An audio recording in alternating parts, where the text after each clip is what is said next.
وَلَقَدْ يَسَّرْنَا الْقُرْآنَ لِلذِّكْرِ فَهَلْ مِن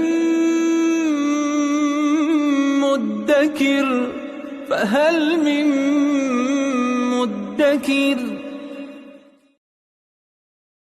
اعوذ باللہ من الشیطان الرجیم بسم اللہ الرحمن الرحیم الحمد للہ رب العالمین وصلی اللہ علی سیدنا و نبینا ابی القاسم المصطفى محمد وعلى آلہ الطیبین الطاہرین المعصومین اما بعد اعوذ باللہ من الشیطان الرجیم بسم اللہ الرحمن الرحیم قال يا آدم أنبئهم بأسمائهم فلما أنبأهم بأسمائهم قال ألم أقل لكم إني أعلم غيب السماوات والأرض وأعلم ما تبدون وما كنتم تكتمون صدق الله العلی العظیم۔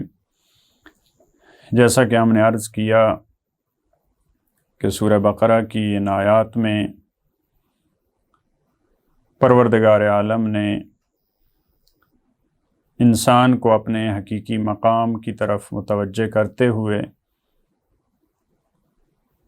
اس کی فضیلت اور اس کے مقام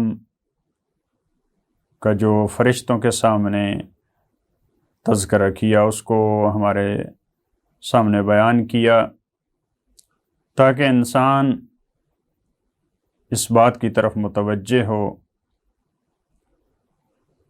کہ اگر میں حقیقی راستے پہ چلا، الہی راستے پہ چلا، تو میں مسجود ملائکہ بن سکتا ہوں، اور اگر میں راستے سے ہٹ گیا، اگر میں منحرف ہو گیا، تو پھر میں حیوانوں سے بھی نیچے مرحلے اور درجے میں آ سکتا ہوں۔ لہٰذا اس واقعے کی ابتدائی آیات میں جو فرشتوں کا سوال تھا، پروردگار نے اس کا جواب دیا۔ اس کے اگلے مرحلے میں قال یا آدم انبئہم باسمائہم، 33 نمبر آیت میں پروردگار نے فرمایا اے آدم انبئہم باسمائہم، فرشتوں کو خبر دیجئے، ان کو بتائیے، باسمائہم، ان کے ناموں کے بارے میں۔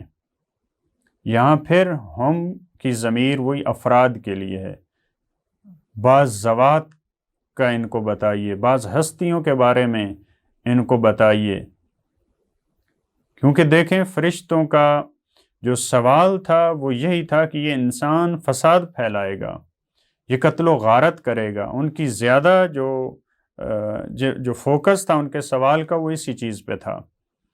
انہوں نے یہ نہیں کہا کہ اس انسان میں صلاحیت نہیں ہے، اس کی تو عقل محدود ہے، اس کا تو درک جو ہے وہ اتنا نہیں ہے۔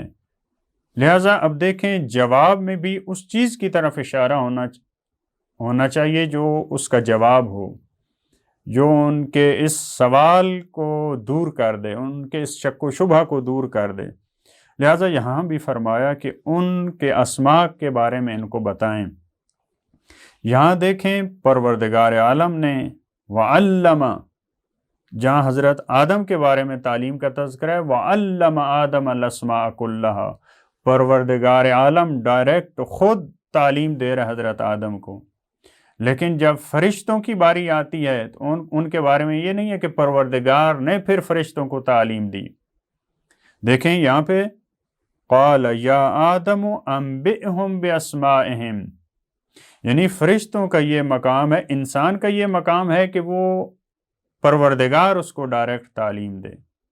فرشتوں کا یہ مقام ہے کہ انسان کامل ان کو تعلیم دیتا ہے، خلیفۃ اللہ اس کو تعلیم دیتا ہے۔ وہ بھی تعلیم کا لفظ نہیں ہے، انبئہم باسمائہم، انبا نبا یہ خبر دینے کو کہتے ہیں، یعنی ان کو بتا دیجئے۔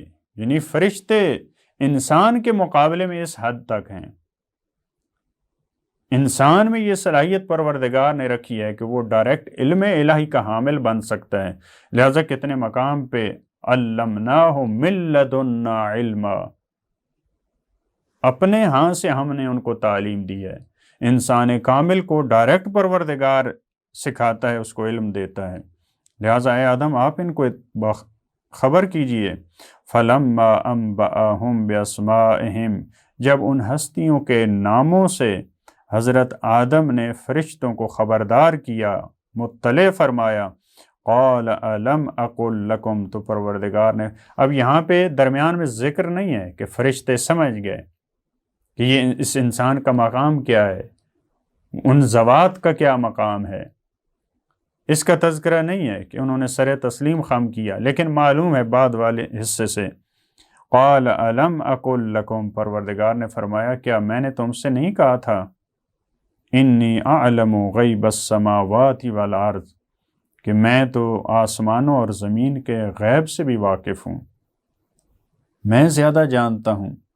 دیکھیں اب پہلی آیت میں تھا کہ جو میں جانتا ہوں وہ تم نہیں جانتے، اب یہاں پہ ایک مرحلہ اور آگے، آسمانوں اور زمین کے غیب، ان کے اسرار کو جس طرح میں جانتا ہوں کوئی نہیں جانتا۔ وَأَعْلَمُ مَا تُبْدُونَ وَمَا كُنْتُمْ تَكْتُمُونَ، اور میں باخبر ہوں اس چیز سے جو تم ظاہر کر رہے ہو اور جس چیز کو تم چھپانے کی کوشش کر رہے ہو۔ تکتمون یعنی تسترون، جس کو تم چھپا رہے ہو۔ تو یہاں پہ فرشتوں نے تو اظہار کیا تھا، انہوں نے تو اپنا سوال واضح انداز میں بیان کیا، تو پروردگار یہاں پہ کیوں فرما رہے اور جو چیز تم چھپائے ہوئے ہو؟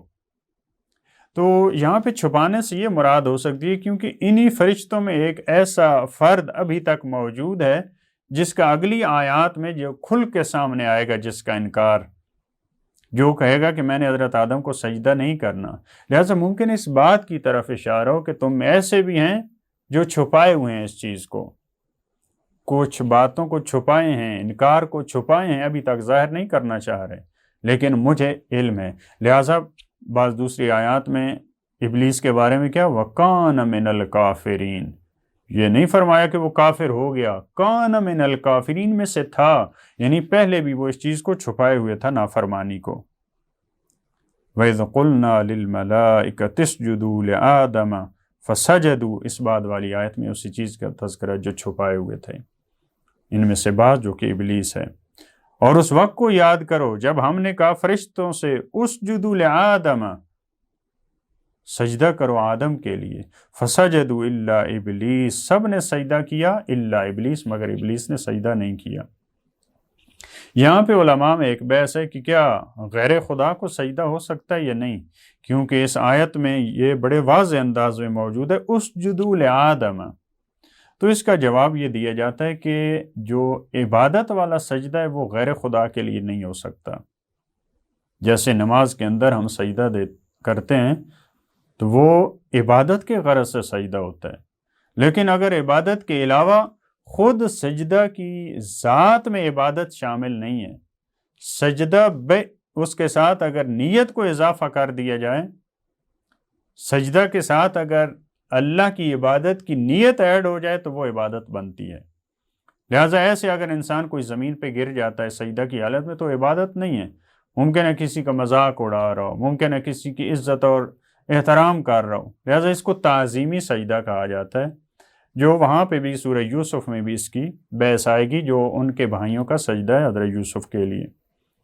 تو علماء فرماتے ہیں کہ یہ تعظیماً سجدہ تھا، اور توجہ کریں یہ بھی در حقیقت پروردگار کے حکم کی بجا آوری تھی۔ دیکھیں کس نے کہا فرشتوں کو کہ آپ سجدہ کریں؟ پروردگار عالم نے فرمایا اسجدوا لآدم، سامنے آدم ہے لیکن کس کے حکم کی تعمیل ہو رہی ہے؟ پروردگار عالم کے حکم کی تعمیل ہو رہی ہے، لہٰذا در حقیقت خدا کے حکم کی تعمیل ہے، اس کی عبادت اور بندگی ہے۔ تمام نے سجدہ کیا مگر ابلیس نے نہیں کیا، ابا، اس نے شدت سے انکار کیا۔ ابا جو شدت سے انکار کرنا ہوتا ہے اس کے لیے ابا کا لفظ استعمال ہوتا ہے، واستکبر، اس نے اپنے آپ کو بڑا ظاہر کیا۔ قرآن نے بڑے نپے تلے الفاظ، خوبصورت الفاظ استعمال کیے ہیں۔ استکبرہ کہتے ہیں جو انسان بڑا نہیں ہوتا، اپنے آپ کو بڑا شو کر رہا ہوتا ہے، بڑا ظاہر کر رہا ہوتا ہے۔ اس نے شدت سے انکار کیا، بڑا سختی سے منکر ہوا اور اپنے آپ کو بڑا ظاہر کیا، وَكَانَ مِنَ الْكَافِرِينَ، اور وہ کافرین میں سے تھا، اس کے اندر یہ کفر پہلے سے پوشیدہ تھا۔ لہٰذا یہ اس آیت میں ہمارے لیے یہ پیغام ہے کہ ہمیں پروردگار کے احکامات کی بجاوری اور اس کی اطاعت کرنی چاہیے۔ ممکن ہے ہمیں بعض چیزوں کا فلسفہ پتہ نہ ہو، بعض کی حکمت ہمارے سامنے کھل کے نہ آئے، اور ہمیں پروردگار کے احکامات کی، دستورات کی نافرمانی نہیں کرنی چاہیے۔ پروردگارا، جیسے تو عبادت کے لائق ہے، جیسے تو تعظیم کے لائق ہے، ہمیں اسی طرح سے اپنی بندگی اور اپنی تعظیم کی توفیق عطا فرما۔ اللہم صل علی محمد و آل محمد۔